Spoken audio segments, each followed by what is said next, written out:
रोते रोते ध्रुव जी महाराज मैया के पास में आए। माँ,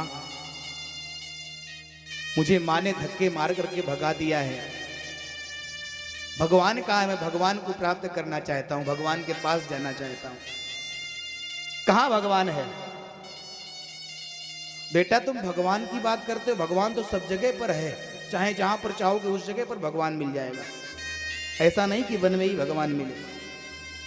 बेटा एक काम कर,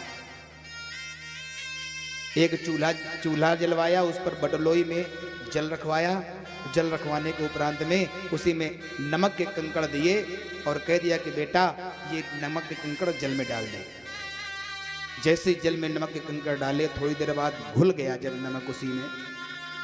ठंडा होने के उपरांत में कहा बेटा ये मुझको निकाल करके लाओ।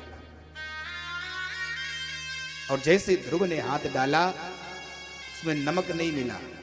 माँ इसमें तो है नहीं, नहीं मिल रहा है। बोले चख करके देखो बेटा। जैसे ही चख करके देखा तो नमकीन हो गया। एक बात जीवन में नोट रखना, जो संसार में दिखाई पड़ रहा है वो किसी काम का नहीं है। संसार के साथ साथ अगर जो दिखाई नहीं पड़ रहा है वो अगर संसार के साथ में हो और जो नहीं दिखाई पड़ रहा है उसको नहीं मानते हो तो आप व्यर्थ हो। आप एक दिन जो नष्ट हो जाओगे, पाप कर्म करने लगोगे।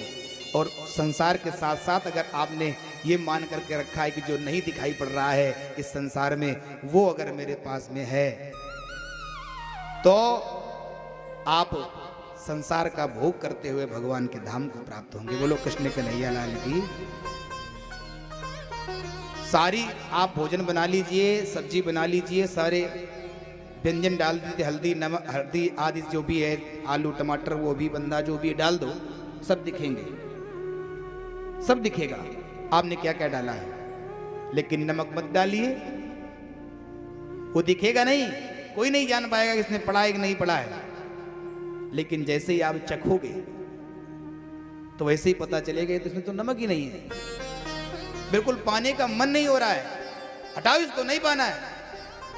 ऐसे ही प्यारे अपने जीवन को समझ लेना कि आप सब कुछ हैं, आपका घर है, परिवार है, सब कुछ है, पैसा रुपया हर तरीके सब कुछ है। और अगर आपके जीवन में भगवान का भजन अगर भगवान का पूजन नहीं है तो आपका भी जीवन नीरस है, नीरस है, कोई रस ही नहीं है। बिना परमात्मा के आपका जीवन अधूरा है, बिना भजन के बिना पूजन के आपका जीवन नीरस है, कोई रस नहीं। बेटा इसी तरह संसार में भी इस सब जगह पर परमात्मा व्याप्त है। जैसे ये नमक पूरे जल में व्याप्त हो गया, दिखाई नहीं पड़ता लेकिन फिर भी इसमें स्वाद आ रहा है। मां से आज्ञा लिया और जाकर के वन चले गए नारद जी।